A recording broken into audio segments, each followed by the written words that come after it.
Dictatn.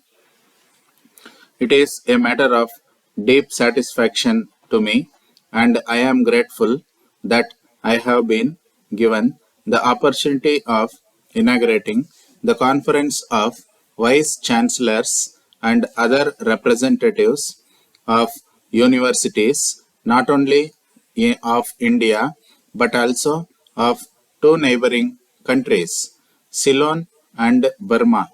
The first conference was held in May 1924, and the Inter-Universities Board, which was established as a result, has been meeting every year since then to discuss question of common interest to the universities and to take such action as was considered necessary and desirable in the interests of university education. We have recently had a commission appointed by the Government of India to go into the question of university education. It had among its members distinguished educationists not only from India but also from England and America, and was presided Radha Krishnan. The Commission has submitted a very valuable report containing a review of the achievements of our university education and also suggestions and recommendations which are of a far reaching character. We are now a free country with a republican constitution which requires man and woman with the requisite qualifications to make democracy a success in this country. We have had many republics in this country, but they were very small as compared to the republic which we have just established. The responsibility of the people has correspondingly grown in size and intensity, and it is for our educational institutions to fit the citizens for the great task that awaits them. A constitution by itself cannot achieve much. A certain standard of intelligence, public spirit, and devotion to national interests are also necessary. It is the function of educational institutions to create the atmosphere in which these qualities may be developed and to impart to the individuals coming under their influence the necessary qualifications. The value of the University Commission report lies very largely in the fact that it recognizes the necessity for a fundamental change in the setup of things in this country and proceeds to deal with its educational problems on that basis. It has therefore had to recommend many revolutionary changes. It has further the permit of not contemplating a complete break with the past but of conserving the best that is available.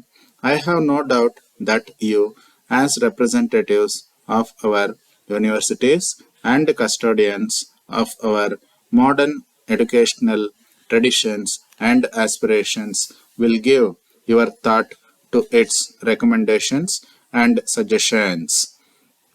You will permit me to indicate just a few points out of the many that arise in the report for your special consideration. Although our universities have been in existence for near a century, the increase in their numbers during the last 40 years has been great, and during the last few years it has been almost phenomenal. There is also a marked tendency to create more and still more universities. This shows the interest which people at large have developed in higher education. The addition to the number of high schools during the last 50 years has been tremendous, and the demand for colleges to enable students passing out of high schools to go up for higher education was only to be expected. With the number of schools and colleges coming up, the number of universities was bound to multiply. I am happy that this should be so. At the same time, I have a feeling that in a matter like this, mere multiplication does not necessarily imply a proportionate improvement in our mental and intellectual equipment.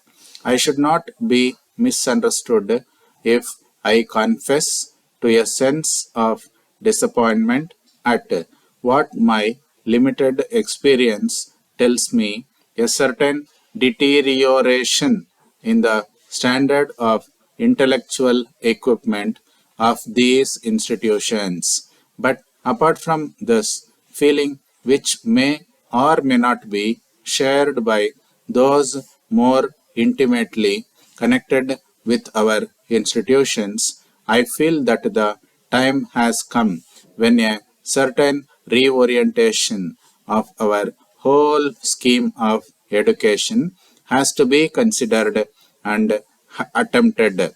It is because the University Commission report takes us in that direction that I attach so much value to it. I thank you for enabling me to participate in this conference and have much pleasure in inaugurating it. The manager, Krishna Hosairi Company Limited, Bangalore. Dear sir, we very much regret having to draw your attention to the fact that there has been a considerable reduction in the turnover of your branch during the last 3 years. The head office has received complaints from many of your customers, some of whom have already withdrawn their custom.